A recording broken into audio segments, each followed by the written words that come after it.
নমস্কার, আমি শুভ্রকান্তি চ্যাটার্জি। আমার ইউটিউব চ্যানেল সেলেস্টিয়াল ইনবক্সে প্রথমেই আপনাদের সকলকে স্বাগত জানাচ্ছি। বর্তমান গ্রহগত অবস্থানের ভিত্তিতে আমাদের রাশিচক্রের তৃতীয় রাশি অর্থাৎ মিথুন রাশির জাতক জাতিকাদের এই জুলাই মাস কেমন যেতে পারে, আজকে আমি সেই বিষয়ে কিছু কথা বলবো। প্রথমেই যেটা বলবো যে এই জুলাই মাসে আমাদের রাশিচক্রে মিথুন রাশির সাপেক্ষে কোন কোন গ্রহ কোথায় কোথায় অবস্থান করবে। প্রথমেই বলি যে এই মুহূর্তে মিথুন রাশির ওপরেই অবস্থান করছে রবি এবং বৃহস্পতি, এবং আগামী 16ই জুলাই রবি চলে যাবে মিথুন থেকে কর্কট রাশির ঘরে, অর্থাৎ মিথুন রাশির সাপেক্ষে রবি চলে যাবে দ্বিতীয়। মিথুন রাশির দ্বিতীয় অর্থাৎ কর্কট রাশিতেই এই মুহূর্তে বুধ অবস্থান করছে, এবং আগামী 16ই জুলাইয়ের পর থেকে রবি এবং বুধ একত্রে কর্কট রাশিতে অর্থাৎ মিথুনের দ্বিতীয়ভাবে অবস্থান করবে। মিথুন রাশির তৃতীয় অর্থাৎ সিংহ রাশিতে থাকছে মঙ্গল এবং কেতু। মিথুন রাশির সাপেক্ষে নবমে অর্থাৎ কুম্ভ রাশিতে অবস্থান করছে রাহু। মিথুন রাশির দশমে অর্থাৎ মীন রাশিতে এই মুহূর্তে অবস্থান করছে শনি, এবং মিথুন রাশির দ্বাদশে অর্থাৎ বৃষ রাশিতে এই মুহূর্তে শুক্র অবস্থান করছে। প্রথমেই বলি এই জুলাই মাসে মিথুন রাশির জাতক জাতিকাদের স্বাস্থ্যগত দিক থেকে বড় কোনো ধরনের সমস্যার সম্ভাবনা সেই অর্থে থাকছে না, তবে বেশ কিছু ক্ষেত্রে মিথুন রাশির জাতক জাতিকাদের ইনফেকশনজনিত কোনো সমস্যা বা অ্যালার্জেটিক কোনো ধরনের একটা সম্ভাবনা কিন্তু এই সময় দেখা যাবে।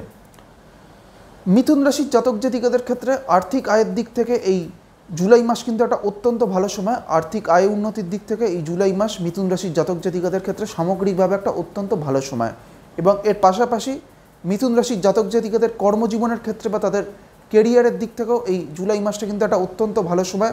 যারা ব্যবসা করছেন তাদের ব্যবসায়িক উন্নতির একটা অত্যন্ত ভালো সম্ভাবনা এই জুলাই মাসে থাকবে। মিথুন রাশির জাতক জাতিকাদের পারিবারিক দিক থেকে বা গৃহের ক্ষেত্রে আগামী 16ই জুলাইয়ের পরবর্তী সময়টা থেকে কিন্তু একটা ভালো সময় আসতে চলেছে।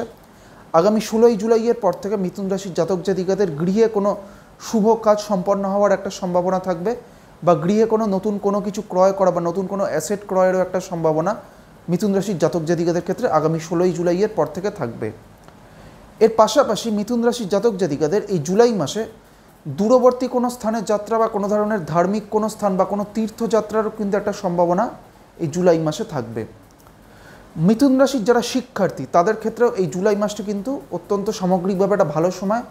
বিশেষ করে আগামী 16 তারিখের পর থেকে রবি চলে আসবে কিন্তু মিথুন রাশির দ্বিতীয়ভাবে, এবং মিথুন রাশির চতুর্থপতি বুধের সাথে রবি একত্রে অবস্থান করবে আগামী 16ই জুলাইয়ের পর থেকে। তাই আগামী 16ই জুলাইয়ের পরবর্তী সময়টা দেখে মিথুন রাশির জাতক জাতিকারা যারা শিক্ষার্থী তাদের ক্ষেত্রে একটা সামগ্রিকভাবে ভালো সময় তাদের আসতে চলেছে।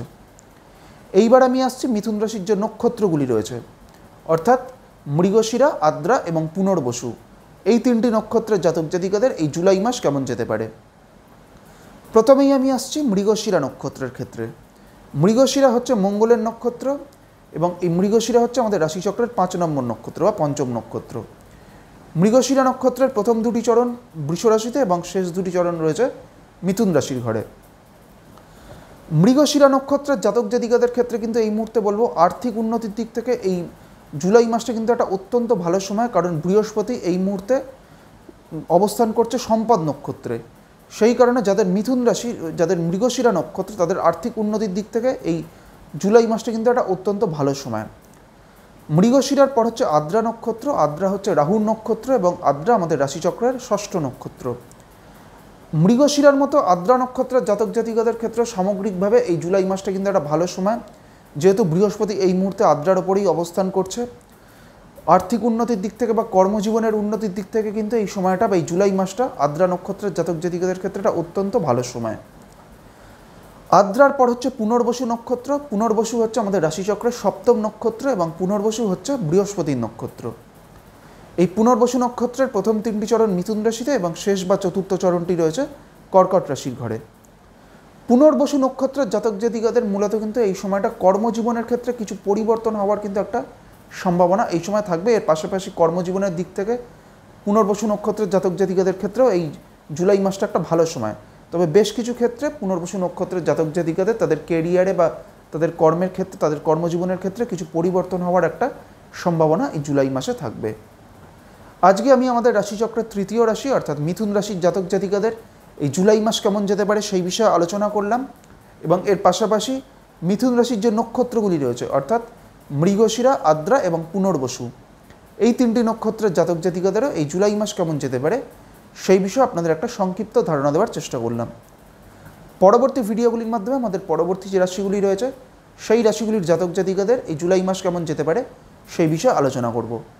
সবশেষে এটাই বলবো, আপনারা সকলে খুব ভালো থাকুন এবং সুস্থ থাকুন, এটাই প্রার্থনা করি। নমস্কার।